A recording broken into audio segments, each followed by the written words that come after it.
Now that we are familiar with the concepts of indifference curve and budget constraint line, and we know how to measure the slope, it's time for consumer equilibrium once more. Look at the slide. It shows you the consumer equilibrium according to the theory of indifference curves. You can see our set of indifference curves. U1, U2, U3. We know that within one single indifference curve, the consumer doesn't care which point actually occupies. But we also know that consumer wants to change indifference curves towards those more preferred. So is more happy with indifference curve number 2 rather than 1. Consumer is more happy with the indifference curve number 3 instead of 2, right? So the idea of indifference curves suggests that consumer would like to consume more and more and more of X and Y, and would be willing to move away from the origin, right? From the 0 point in this axis here. However, there is one limitation, and this one limitation is budget constraint line. We want to buy a lot, we want to consume a lot, but we are limited with the money that we have at our disposal. So, how to find the most distant indifference curve? How to find the greatest happiness that is still available to us because we can afford it?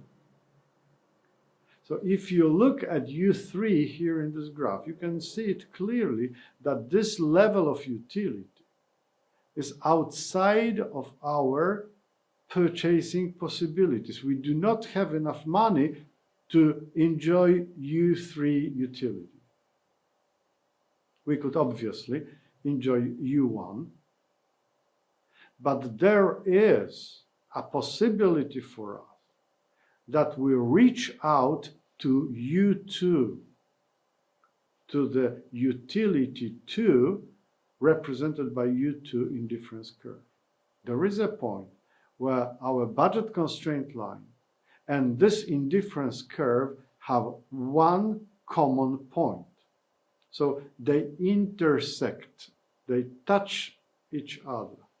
And if they do, this is the consumer equilibrium. This is the greatest happiness that we can have for the money that we have.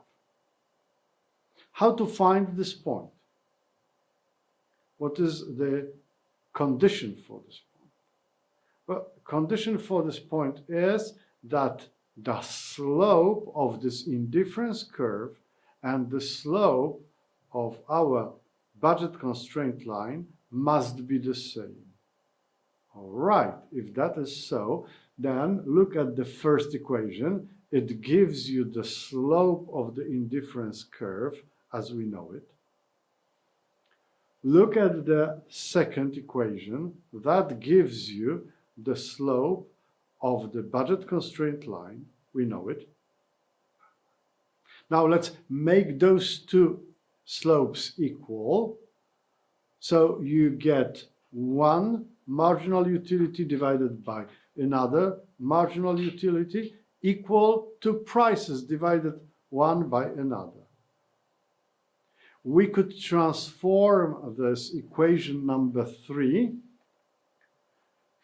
into the form that takes equation number 4.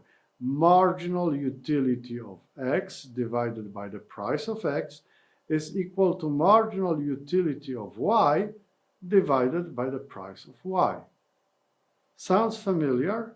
Obviously. This is exactly the equation that we found as the one describing consumer equilibrium according to the second law of Gossen. So as you can see, the theory of indifference curves take us precisely where the theory of marginal utility takes us to. Two different theories taking us to the same conclusions. So this is like the summary of our two last lectures, right? We've got two theories, but they lead us to the same conclusions. We need to be frank here and say both of those theories are pretty limited when it comes to practical use, right? We already discussed some of the problems, right? Just that you remember. Remember, in real life, indifference curves are more like loose collection of points rather than curves.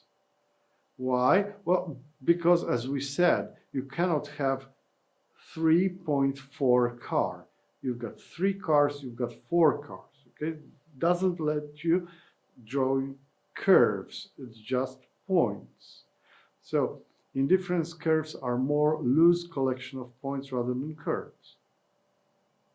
We know that different individuals perceive utilities in a different way. And if you add to that questionable rationality of human behavior, then you say, all right, both theories that we learn here are pretty limited in practical use, right?